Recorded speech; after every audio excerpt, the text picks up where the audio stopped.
Hello friends, जैसा कि मैंने आपसे पिछले वीडियो में वादा किया था कि मैं अगले वीडियो में उस बताए गए सवाल का ग्राफ बताऊंगा, तो आज मैं आपके लिए वो ग्राफ लेकर आया हूं।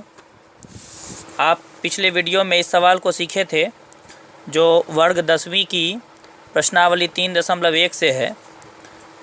आफ़ताब और पुत्री की आयु वाला सवाल था वो, तो उसका हम बॉक्स निकाल चुके थे। आप देख सकते हैं, ये हमने टेबल निकाला था और दो समीकरण के दो टेबल निकाले थे, x और y का मान। अब हम क्या करेंगे, इस x और y के मान को हम ग्राफ में पुट करेंगे। देखिए, इसमें सबसे पहले आप देख लेंगे कि सबसे बड़ा वाला मान कहाँ पे है। आप देख लीजिए, इसमें सबसे बड़ा वाला मान 7 आ रहा है, x का भी 7, y का भी 7।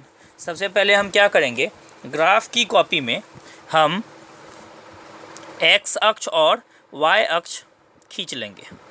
ठीक है, आप देख रहे हैं मैं x अक्ष खींच रहा हूँ, आप देख रहे हैं, और अब मैं y अक्ष खींचूँगा। जब हम ग्राफ बनाते हैं तो एक धागा जितना बराबर भी मिस नहीं होना चाहिए। यदि मिस होता है तो फिर आपका सटीक लाइन नहीं आएगा। देखिए, ये आपका x अक्ष x डैश है और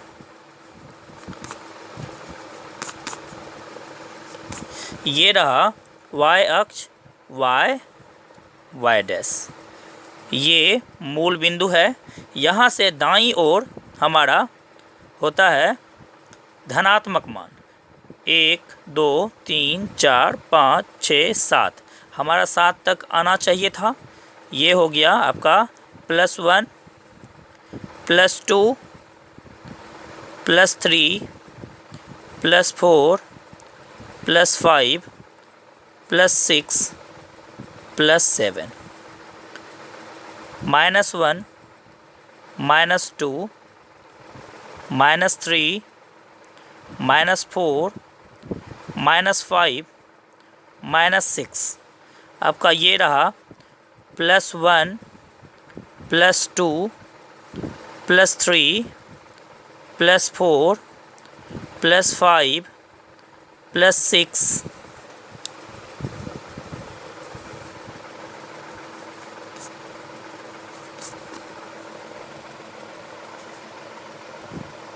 +6 +7 +8। ओके, आपका ये +1 ++++, ओके, और ये रहा -1। 1 मिनट, आप पहले ये पॉइंट दे देंगे, फिर आसानी होगी। -3 -4 -5 -6 -7 -8 -9। अब हम क्या करेंगे, हमारे पास जो मान था आप देख सकते हैं, x का मान 7 और y का मान, इस बॉक्स को आप क्या करें, बना लेंगे। इस बॉक्स को यदि आप चाहें तो ऊपर में ही बना सकते हैं, छोटा सा, या आप ग्राफ की कॉपी में ही सवाल को हल कर रहे हैं तो इसके पीछे वाले पेज में आप सवाल बनाएंगे, हल करेंगे, और ग्राफ वाले पेज में आप ग्राफ बनाएंगे। तो हमने सवाल किसी दूसरे कॉपी में बनाया था, तो उसका केवल मैं बॉक्स यहाँ पर आपके सामने प्रस्तुत कर रहा हूँ। आप देखेंगे, ऐसा ही एक और बॉक्स हम बना लेते हैं।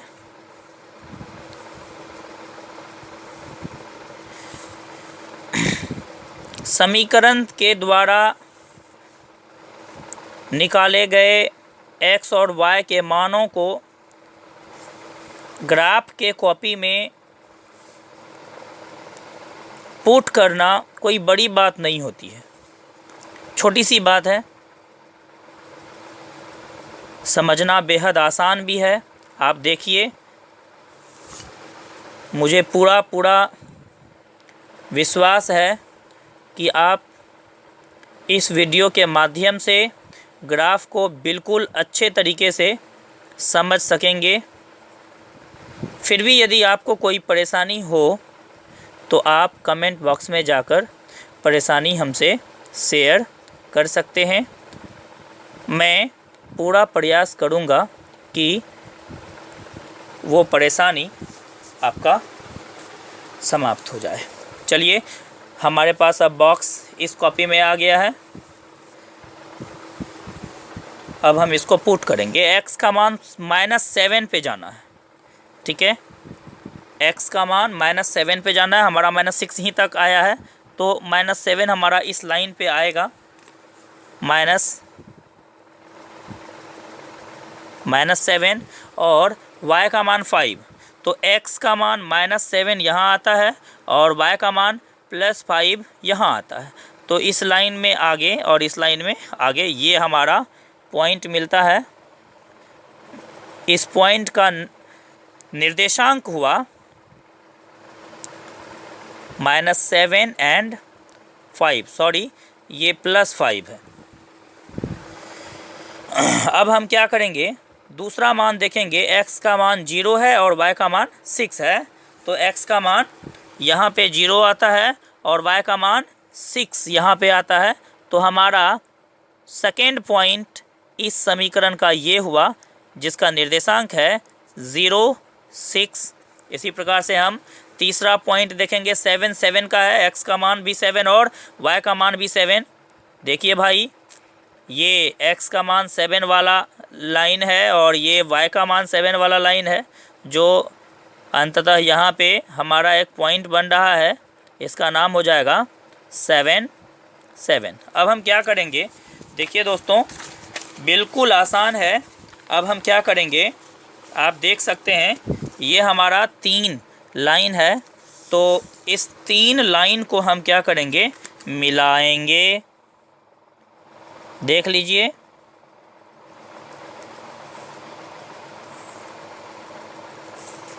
देख लीजिए, आपका ये तीनों लाइन एक ही सरल रेखा पर होना चाहिए। चूँकि ये 2 चर में रैखिक समीकरण है, इसलिए इसका ग्राफ भी एक रेखा में ही आना चाहिए।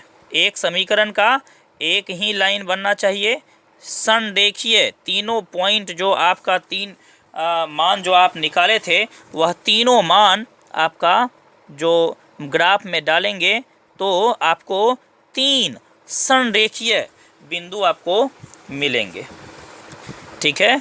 इस लाइन का समीकरण आपको मैं दिखा दूं, मैंने उस दिन हल किया था। ये पहला समीकरण का बॉक्स है, तो x - 7y + 42, ये आपका पहला समीकरण था। x - 7y, x - 7y + 42 = 0। अब हमारे पास दूसरा समीकरण भी है, आप देखेंगे हमारे पास दूसरा समीकरण भी है, वो है x - 3y - 7 = 0। हम इस दूसरे समीकरण का भी अब ग्राफ में लाइन खींचेंगे। इस दूसरे समीकरण से भी प्राप्त बिंदुओं के निर्देशांक को हम ग्राफ में डालते हैं। पहला निर्देशांक है 0 - 2, ये है 0 और y का मान -2 यहाँ पे है, तो हमारा पहला बिंदु हो जाएगा ये 0 - 2।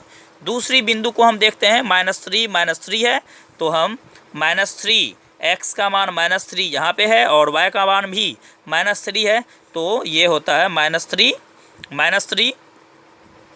x का मान भी -3, y का मान भी -3। ये रहा आपका -3 एंड -3। ये आपका सेकेंड पॉइंट है इस समीकरण का, दूसरे वाले समीकरण का। थर्ड पॉइंट हम देखेंगे अब, -x = -6 है और y = -4 है। तो x = -6 हमारा यहाँ पे आता है और इसको हम लेकर के नीचे आएंगे, y = -4। तो ये -6 है x का और y का -4 यहाँ पे है।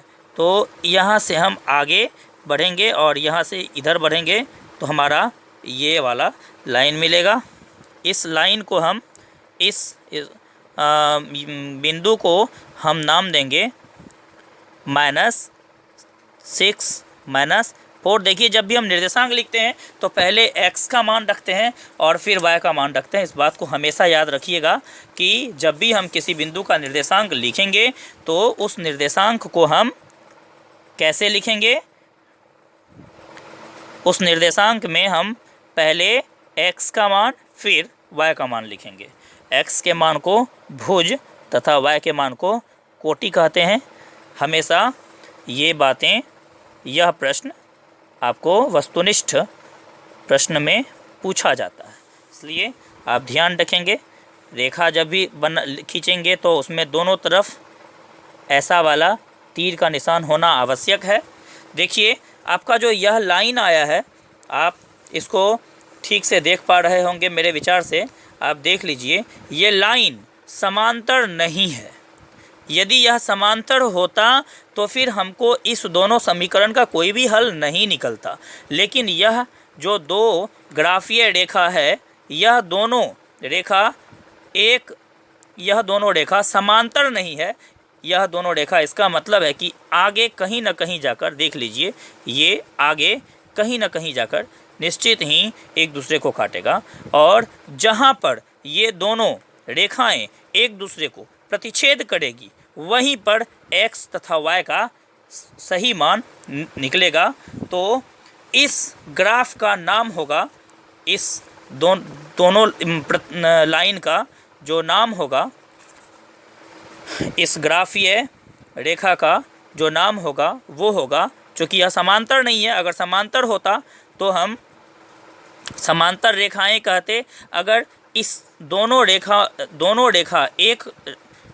एक रेखीय ही हो जाता, अर्थात इसी रेखा पर यदि ये रेखा भी आ जाता तो हम कहते कि यह संपाती रेखाएं हैं। लेकिन ना ये समांतर रेखाएं हैं, ना ये संपाती रेखाएं हैं, तो ये प्रतिच्छेदी रेखाएं हैं। इस ग्राफ का हम नाम देंगे प्रतिच्छेदी रेखाएं। दोस्तों, यदि आपको कोई परेशानी हो तो निश्चित ही आप हमारे कमेंट बॉक्स में आकर हमसे उस परेशानी को साझा करेंगे और हम उस परेशानी का आपके लिए हल निकालेंगे। धन्यवाद। हमारा यह वीडियो यदि आपको पसंद आए और यदि ग्राफ आपको पूरी तरह से समझ में आ रहा है तो आप इस वीडियो को शेयर करेंगे, लाइक करेंगे और कमेंट बॉक्स में आकर इस वीडियो का फीडबैक ज़रूर देंगे। धन्यवाद। फिर अगले वीडियो में आपसे हम मिलते हैं एक नए सवाल को लेकर।